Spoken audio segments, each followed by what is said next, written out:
Notes about limiting reagents. Every single reaction in the real world has a limited reagent or reactant that you run out of first. Remember that reagents and reactants, I didn't spell that right,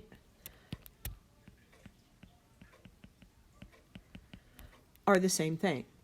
The idea is to spend as little money as possible on chemicals. It's okay if we have one reactant left over, but we don't want too much. When we have extra of one type of chemical, we say it is in excess. The limiting reagent is often the chemical that is more expensive or more toxic, dangerous. So, we're going to do sandwiches. How many sandwiches can you make from 14 tomato slices? Well, one sandwich gets 3 slices of tomatoes. So we know that we have 14 slices.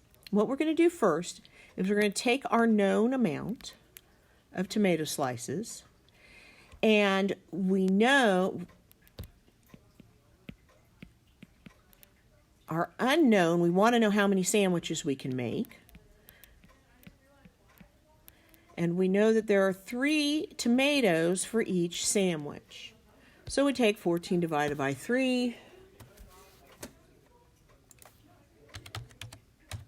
And get 4.66 or 4 2/3 sandwiches, 4.66. Okay? The next one, how many sandwiches can you make from 7 slices of bread? So again, here, 7 slices of bread is given.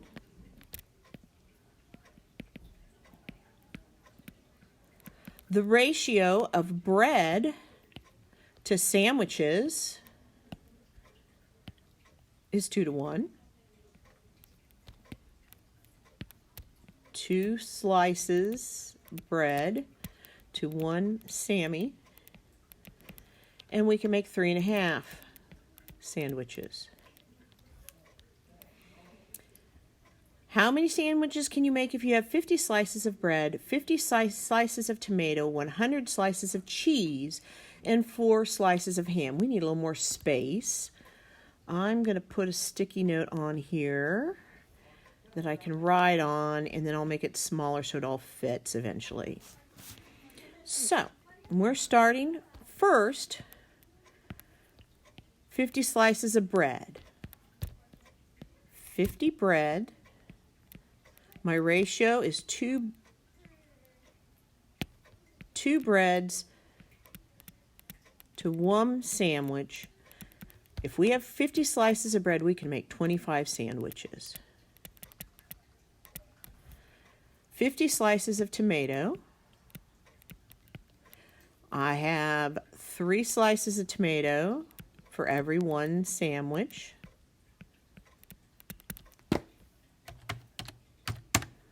$16.66. So we can make 16 complete sandwiches. I have 100 slices of cheese. Can never have too much cheese, right? And 2 slices of cheese on a sandwich. 2 cheese for 1 sandwich. I can make 50 sandwiches with that much cheese.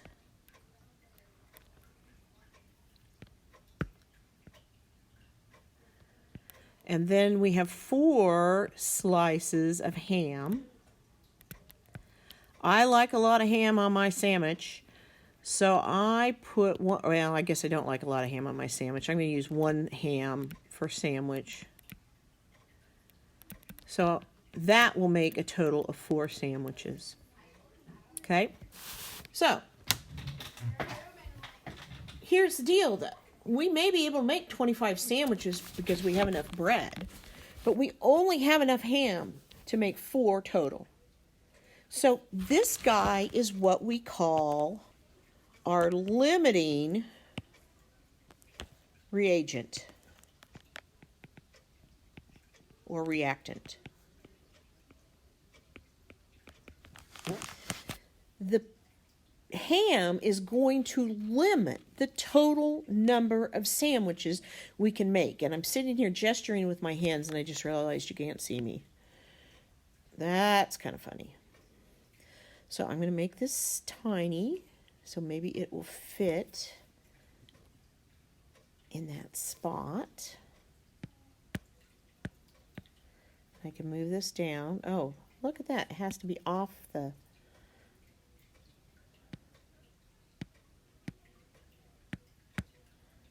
Fun with technology. Copy. Nope.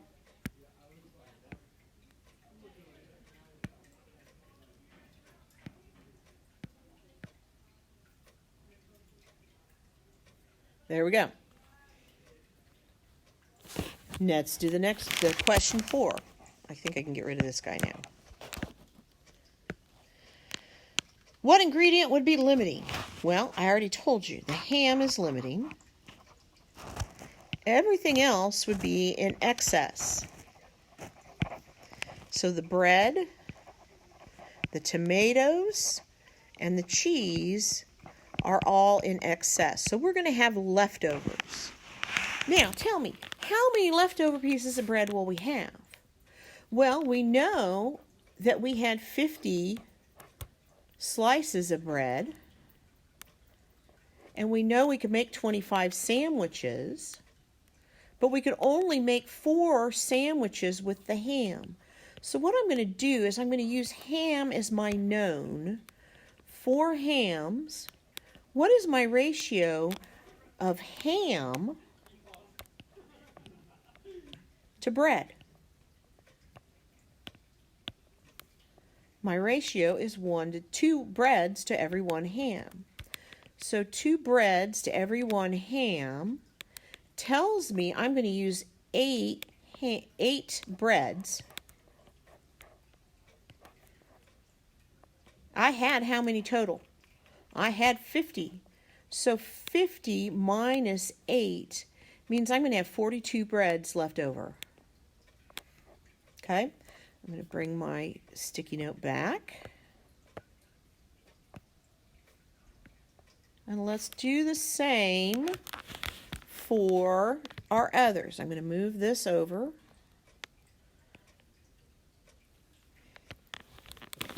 Once again, to calculate excess and how much is left over, I'm going to start with my limiting, which is 4 hams. What is my ratio now of ham to tomato? Back up here, ham to tomato is a 1 to 3. So I know that I'll use 3 tomatoes for every 1 piece of ham, which means I'm going to use 12 tomatoes. This was used. How much is left over? Well, I started with 50. 50 minus 12 is 38 left over, or excess. See how that works? So you use your limiting to calculate what you're going to use of the other reagent, and then subtract from your total to figure out the excess. Our third piece of information was cheese. So 4 hams will react in a 1 to 2 ratio. So there's 2 slices of cheese for each 1 ham, which means I'm going to use 8 cheese total, right? Yeah. 8 cheese total. And then I'm going to subtract from, I had how many to start with? 100 slices. 100 minus 8 gives me 92 cheese left over. Okay?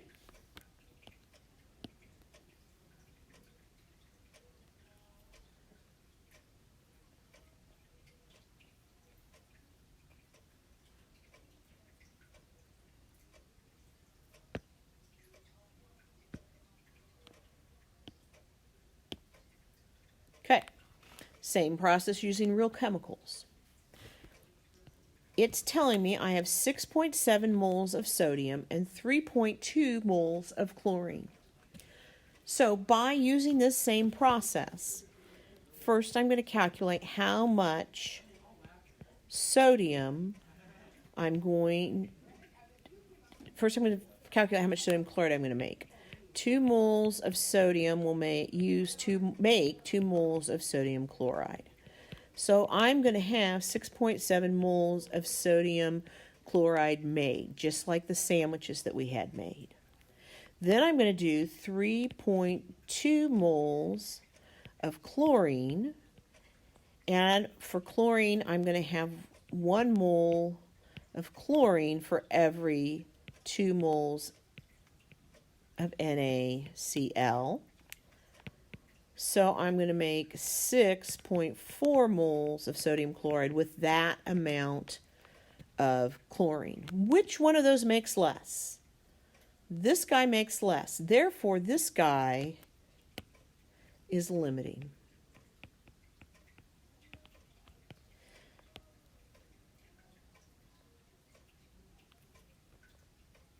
All right. Whoop, that didn't work. Try it again.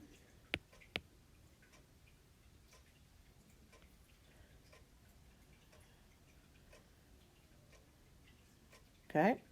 How many moles of sodium chloride were produced? Well, we actually answered that because we produced the smaller amount. All right, a new equation. If we begin with 2.36 moles of C2H6,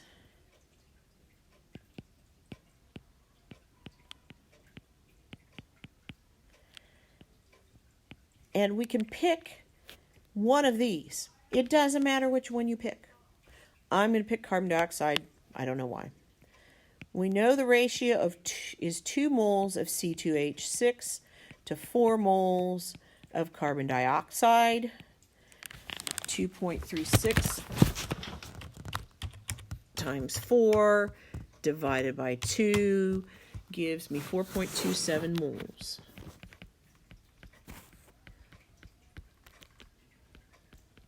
Okay. Now I'm going to same story, 7.31 moles of oxygen, and I know that I have a 7:4 ratio, 7 moles of oxygen to 4 moles of carbon dioxide. 7.31 times 4 divided by 7 gives me 4.18 moles of carbon dioxide made. Which made less? Well, this guy made less, so therefore he is limiting. I should have used water, because if I'd used water, we would have already answered question number 2.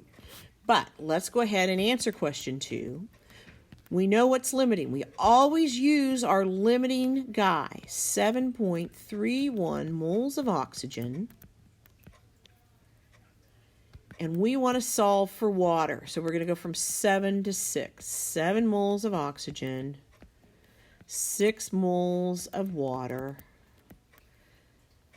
7.3 times 6 divided by 7. 6. Oh, ha. Am I done? No, I got to go to grams, so I got to get off the bridge. So now I'm going to multiply that answer by 18 grams of water for every 1 mole. And I get 112.78, so I'm going to call that 113 grams, because we had 3 sig figs of water produced. What was the excess? Well, C2H6 was in excess. So if I want to figure out how much I'm going to use, I'm going to start with my known.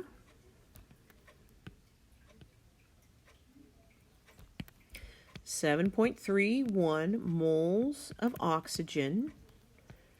I'm in a 7 mole ratio to 2 moles of C2H6 used, or to figure out what is being used. And when we do that, 7.31 times 2 divided by 7 gives me 2.09 moles of C2H6 used. If I want to know what was left over, I take my starting amount of C2H6, 2.36, minus 2.09, and I get 0.25 moles in excess, leftovers.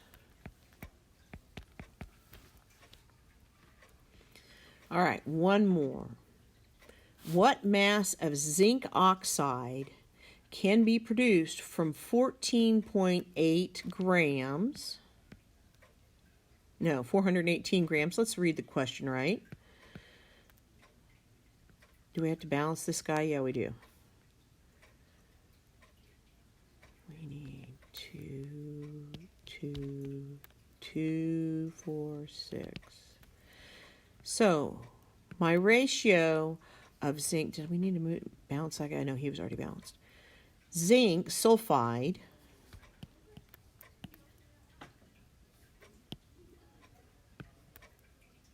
to zinc oxide. So, first I need to know the mass of zinc sulfide. Zinc sulfide's mass is 97.46.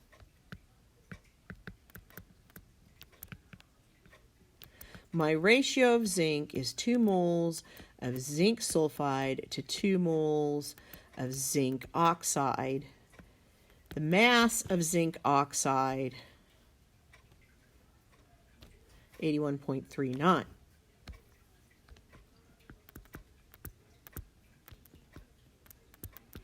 Okay, so if I do that math,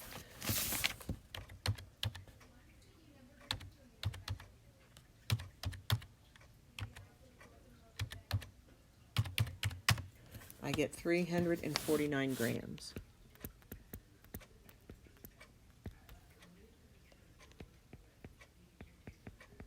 Now, the other one told me liters of oxygen gas. Well, we haven't learned that one yet, so we're going to change that word liters to grams. And we're going to go 185 grams of oxygen. Molar mass of oxygen is 32 grams in 1 mole. Ratio of oxygen to zinc oxide is 3 moles of oxygen to 2 moles of zinc oxide. Molar mass of zinc oxide is grams in 1 mole. 185 divided by 32 times 2 divided by 3 times 81.39 gives me 313.7, so 314 grams of zinc oxide produced. So the question is, who produced less? Well, oxygen produced less. So oxygen is limiting.